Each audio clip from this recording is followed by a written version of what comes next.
Hello everyone, कैसे हैं आप लोग। तो आज हम डिस्कस करेंगे रिगार्डिंग रिपब्लिक डे पैरेड में जो अक्सर आप लोग जो टैब्लो देखते हैं, इस प्रकार की जो टैब्लो आप लोग अक्सर देखते हैं, जो रिपब्लिक डे पैरेड जो है, जिसको शॉर्ट फॉर्म में हम लोग आरपीडी भी आरडीपी भी बोलते हैं। तो इसका मेन अट्रैक्शन होती है यहाँ पे। तो इसको डिजाइन कैसे किया जाता है, इसकी सिलेक्शन प्रोसेस के बारे में भी डिस्कस करेंगे।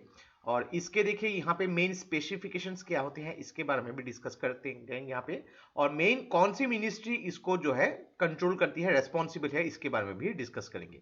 तो देखिए from culture point of view के हिसाब से देखिए, या फिर गवर्नेंस पॉइंट ऑफ व्यू के हिसाब से बहुत ही इंपॉर्टेंट वीडियो होने वाली है। तो इस वीडियो को एंड तक बिल्कुल देखते रहिएगा। और इससे पहले अगर आप लोगों ने हमारा वीडियो चैनल को अब तक सब्सक्राइब नहीं किया है तो इसको प्लीज सब्सक्राइब कर लीजिए, ताकि आने वाले ऐसे ही वीडियोस के नोटिफिकेशन इसी तरह आपको मिलते रहे। तो चलिए आज का वीडियो शुरू करते हैं। तो रिसेंटली वेस्ट बंगाल की जो टैब्लो है उसको रिपब्लिक डे पैरेड में रिजेक्ट किया है। तो यहाँ पे कुछ भी रीजन नहीं दिखाया गया है या फिर कुछ जस्टिफिकेशन नहीं दी गई है। तो इस कॉन्टेक्स्ट में हम लोग यहाँ पे डिस्कस करेंगे। तो देखिए यहाँ पे डिफेंस मिनिस्ट्री जो होती है हमारे देश की, ये रिपब्लिक डे पैरेड और उसकी सेलिब्रेशन को रेस्पॉन्सिबली कंडक्ट करती है। तो बहुत ही इंपॉर्टेंट इंफॉर्मेशन है, आपको पूछा जा सकता है कि कौन सी मिनिस्ट्री रेस्पॉन्सिबल है। तो इसके लिए यहाँ पे अलग अलग states, union territories, central government की अलग अलग डिपार्टमेंट हो गए यहाँ पे, चाहे वो इंडियन पोस्ट हो गई, यहाँ पे अलग अलग जो Indian air force, Indian navy, Indian army, अलग अलग पैरामिलिट्री फोर्सेस हो गई यहाँ पे, और फिर अलग अलग जो कॉन्स्टिट्यूशनल अथॉरिटीज हो गई, उनको यहाँ पे इनवाइट किए जाता है ताकि अपने टैब्लो के जरिए अपनी जो रिच हेरिटेज को दिखा सके। तो यहाँ पे अगर देखा जाए, ये जो पैरेड मार्च होती है यहाँ पे, ये जो शुरू होती है राष्ट्रपति भवन से, और उसके बाद राजघाट, राजपथ जो है, राजपथ से होके इंडिया गेट से होके ये लाल किले तक की इसकी जर्नी होती है। तो अगर देखा जाए 1950, 26 जनवरी 1950 से ये रिपब्लिक डे पैरेड जो है ये चलती हुई आ रही है। तो ये इमेज देख सकते हैं आप, बहुत एक हिस्टोरिक इमेज है, जब 1950 26 जनवरी में रिपब्लिक डे के दौरान जो हॉर्स जो है ऐसे कार्ट के साथ ये मार्च जो है पैरेड मार्च किया गया था उस टाइम में। 1950 की बहुत ही एक रेयर इमेज है यहाँ पे। तब से जो है हर साल जो है इसको ऑर्गेनाइज करती हुई आ रही है ऑन रिपब्लिक डे।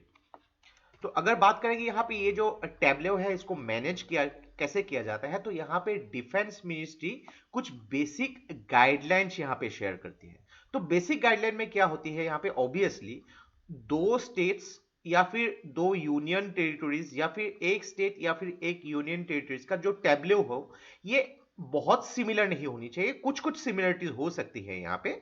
मान लीजिए कि किसी जगह में आसपास के दो स्टेट या फिर यूनियन टेरिटोरी है, उनकी हिली एरिया है, तो अपनी हिली एरिया को यहाँ पे अलग अलग जो ट्राइब्स हो गई यहाँ पे, तो उसको दिखा सकती है, लेकिन बहुत ज्यादा सिमिलर नहीं होनी चाहिए यहाँ पे। तो किसी टैब्लो को जब भी प्रेजेंट किया जाएगा तो यहाँ पे कुछ भी लोगो या स्पॉन्सर्स उसको नहीं दिखाया जा सकता है। तो यहाँ पे देखिए, जब भी एक स्टेट का लोगो, एक स्टेट का टैब्लो जाएगा यहाँ पे, तो हिंदी नाम जो है देवनागरी स्क्रिप्ट में फ्रंट पे होना चाहिए, और इंग्लिश नाम जो है ये बैक में होना चाहिए इस टैब्लो का। यानी कि ये टैब्लो मान लीजिए कुछ इस प्रकार की अगर होगी, तो फ्रंट में हिंदी नाम और बैक में इंग्लिश नाम हो सकती है। और जो रीजनल जो नाम है, अगर किसी स्टेट का मान लीजिए कि अभी वेस्ट बंगाल का बंगाली नाम से जो है यहाँ पे बंगाली लैंग्वेज में लिखा जा सकता है ऑन द साइड्स। ये कुछ कुछ छोटी छोटी इंफॉर्मेशन है, आपको इंटरेस्टिंग भी लगेगी जानने के लिए। तो यहाँ पे मिनिस्ट्री जो है, मिनिस्ट्री ऑफ डिफेंस ने स्ट्रिक्टली कहा है कि इको फ्रेंडली मटेरियल यूज होनी चाहिए, कुछ भी प्लास्टिक या प्लास्टिक बेस्ड प्रोडक्ट नहीं होनी चाहिए। यानी कि बैम्बो हो गई, वुड्स हो गई, यहाँ पे उसकी जो है यूज ज्यादा किया जा सकता है। हार्मफुल प्रोडक्ट जो है, पर्यावरण के लिए जो क्षति कर सकती है, ऐसे प्रोडक्ट्स को नहीं यूज किया जा सकता है। तो इसके जो सिलेक्शन प्रोसेस के बारे में भी जानते हैं, क्योंकि अगर देखा जाए लगभग काफी टाइम पहले 6 से 8 महीने पहले ही इसकी सिलेक्शन प्रोसेस जो है शुरू हो जाती है यहाँ पे। तो काफी टाइम कंज्यूमिंग प्रोसेस है। तो मिनिस्ट्री ऑफ डिफेंस यहाँ पे क्या करती है, पहले तो एक एक्सपर्ट कमिटी यहाँ पे ऑर्गेनाइज करती है। अलग अलग यहाँ पे डिस्टिंग्विश जो एक्सपर्ट होती है यहाँ पे, चाहे वो आर्ट एंड कल्चर के फील्ड में हो, किसी स्टेट के आर्ट एंड कल्चर के बारे में, अलग अलग स्टेट्स के आर्ट एंड कल्चर के बारे में उनको नॉलेज हो, पेंटिंग्स के रिलेटेड नॉलेज हो, यहाँ पे स्कल्पचर हो गई, यहाँ पे म्यूजिक हो गई, आर्किटेक्चर हो गई, कोरियोग्राफी, ये सब के बारे में भी नॉलेज हो, ताकि ये एक्सपर्ट पैनल जो है सिलेक्शन प्रोसेस को कंडक्ट कर सके।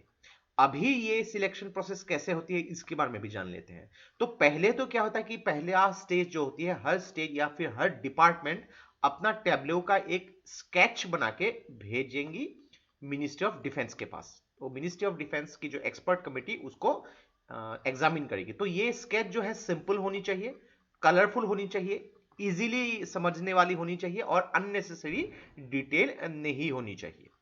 दूसरी बात है कि यहाँ पे म्यूजिक और विजुअल से रिलेटेड किसी स्टेट या फिर डिपार्टमेंट अपने जो टैब्लो को वेलकम करने के लिए उस जगह पे फोक डांस या फिर म्यूजिक का भी सहारा लिया जा सकता है। तो यहाँ पे लेकिन ये स्ट्रिक्टली कहा गया है कि जो कॉस्ट्यूम्स लोग पहनेंगे या फिर जो भी म्यूजिकल इंस्ट्रूमेंट होंगी यहाँ पे, ये ट्रेडिशनल होनी चाहिए और ऑथेंटिक होनी चाहिए।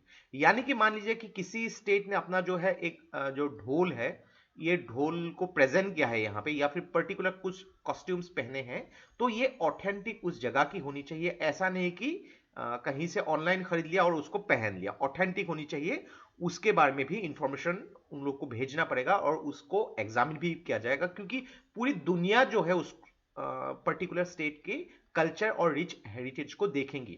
तो अगर ये ऑथेंटिक होगी और ट्रेडिशनल होगी तभी उसका मेन मकसद है यहाँ पे।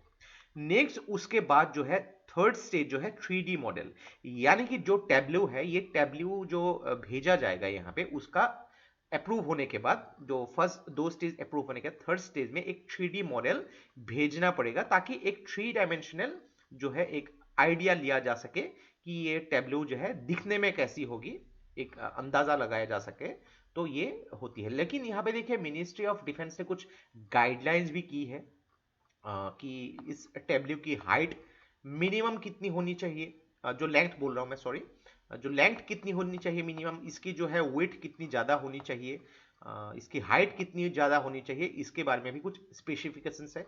मिनिमम 10 टन तक की यहाँ पे जो है वेट बियरिंग कैपेसिटी हर टैब्लो में होनी चाहिए। जो भी यहाँ पे मशीनरीज जो है यूज किया जाएगा, इसके बारे में भी इंफॉर्मेशन यहाँ पे मेंशन करनी पड़ेगी। तो ये हो गया हमारा कंप्लीट एनालिसिस रिगार्डिंग जो रिपब्लिक डे पैरेड में जो टैब्लो यूज किया जाता है, उसको डिजाइन कैसे किया जाता है, उसकी सिलेक्शन प्रोसेस कैसे किया जाता है। तो एक चीज देखिए कि रिपब्लिक डे पैरेड हमारी देश की एक जो है यहाँ पे प्राइड हम लोग मान सकते हैं।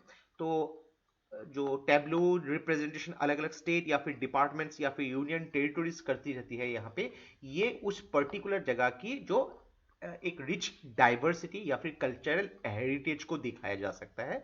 तो इसके थ्रू यहाँ पे पूरी दुनिया को हमारे जो रिच कल्चरल हेरिटेज के बारे में मेंशन किया जाता है। तो इसके लिए डेफिनेटली एक स्ट्रिक्ट गाइडलाइंस और गवर्नेंस की प्रोसेस होना भी बहुत जरूरी है। ऐसी बहुत छोटी छोटी चीजें होती हैं, हम लोग जनरली क्या करते हैं, नजरअंदाज कर देते हैं, लेकिन ऐसे प्रश्न भी आपको मेंस या फिर प्रीलिम्स में पूछे जा सकते हैं। तो आशा करता है इससे आपको बहुत कुछ चीजें सीखने को मिला होगा। और ये वीडियो अगर आप लोग को अच्छा लगा, इसको प्लीज लाइक कीजिए, इसको सब्सक्राइब कीजिए, इसको शेयर कर दीजिए, क्योंकि ऐसे वीडियोस बनाने के लिए हम लोग को बहुत ज्यादा मेहनत और रिसर्च की जरूरत होती है, और आप लोग का सपोर्ट हम लोग को बहुत ज्यादा इंस्पायर करता है और भी हार्ड वर्क करने के लिए। तो आज के लिए बस इतना ही। देखते रहिए study rise. Take care, thank you and जय हिंद।